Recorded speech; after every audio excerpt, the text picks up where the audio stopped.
Assalamualaikum warahmatullahi wabarakatuh. Kami berdua dari jurusan Biologi, Program Studi Pendidikan Biologi. Saya Radina Indranti Mumun. Saya Arista Agustina. Topik yang kami angkat adalah dosa ekologis di wilayah hulu sebagai faktor penyebab banjir bandang di Sumatera. Topik ini kami pilih karena relevan dengan bidang keilmuan kami, serta berkaitan dengan musibah banjir bandang yang baru-baru ini terjadi di daerah Sumatera. Assalamualaikum, selamat sore semuanya. Beberapa minggu terakhir, setiap kita membuka berita, pasti ada kabar tentang banjir bandang di Sumatera. Dampaknya besar, banyak rumah warga yang rusak, warga harus mengungsi, dan suasananya betul-betul memprihatinkan. Hari ini kami ingin ngobrol lebih santai tetapi tetap mendalam tentang apa yang sebenarnya terjadi. Kenapa bencana seperti ini jadi makin sering dan makin parah? Apakah benar hanya karena hujan deras atau ada hal lain yang selama ini terlewatkan? Dan sudah hadir bersama saya, teman saya sendiri yang cukup mengikuti isu lingkungan. Halo Radina, terima kasih sudah hadir. Halo semuanya, terima kasih sudah mengundang. Semoga obrolan kita hari ini bisa sedikit membuka wawasan kenapa bencana seperti ini itu terus terjadi secara berulang. Iya betul, jujur saja saya sendiri akhir-akhir ini merasa berita tentang bencana itu semakin sering. Bahkan ada warga yang bilang kalau banjir sekarang beda dengan banjir yang dulu. Datangnya lebih cepat dan lebih ganas. Nah, itu sebenarnya yang bikin kita penasaran, ada apa di baliknya? Betul, karena kalau cuma lihat permukaan, kesannya itu kan cuma salah hujan. Oke, kita mulai dari yang paling sering disebut orang dulu.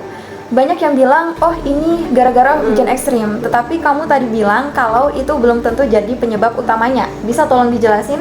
Jadi gini, hujan ekstrim itu kan memang pemicu ya, pemicu langsung. Jadi ketika hujan turun deras dalam waktu yang singkat, wajar kalau debit airnya itu langsung naik cepat. Nah, tapi kalau menurut pakar dari UGM, terutama yang membahas tentang hidrologi, hujan itu dia cuma trigger, bukan akar masalahnya. Akar masalahnya ada di mana? Ada di kerusakan ekologis di hulu. Nah, pembukaan lahan, deforestasi, ekspansi pemukiman di daerah tinggi, dan alih fungsi hutan itu, ini yang membuat hutan itu kehilangan fungsinya sebagai apa? Pengatur air. Jadi, semisal ya ketika hujan turun, seharusnya hutan itu kan bisa menahan dan menyerap sebagian air, sebagian besar air. Nah, tapi kalau hutan rusak, air itu langsung masuk ke sungai tanpa proses penahanan. Hasilnya, debit puncak itu naik sangat cepat dan itu yang memicu datangnya banjir bandang. Berarti masalahnya bukan datang dalam sehari ya, tetapi sudah lama terbentuk. Betul, ibaratnya kita ini sedang memanen kerusakan yang sudah dibangun bertahun-tahun. Jadi memang benar bahwasannya bencananya ini baru muncul sekarang, tapi untuk prosesnya itu, proses merusaknya itu memang sudah terjadi sejak lama. Nah, ini menarik. Hutan sering disebut penting, tetapi sebenarnya apa yang dilakukan hutan dalam mengelola air hujan?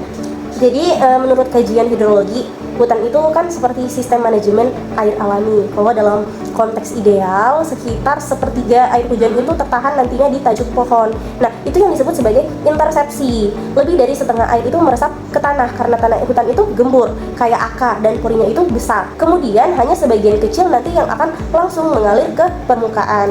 Jadi kalau hutannya masih utuh, sungai itu menerima air pelan-pelan, bukan sekaligus, dan bukan cuma soal banjir. Hutan juga menyimpan air di dalam tanah seperti ibaratnya itu bank air. Nah, makanya pada musim kemarau, air yang tersimpan itu pelan-pelan mengalir ke sungai. Jadi seimbang. Waktu hujan dia menahan, nanti saat kemarau dia itu akan melepaskan air seperti itu.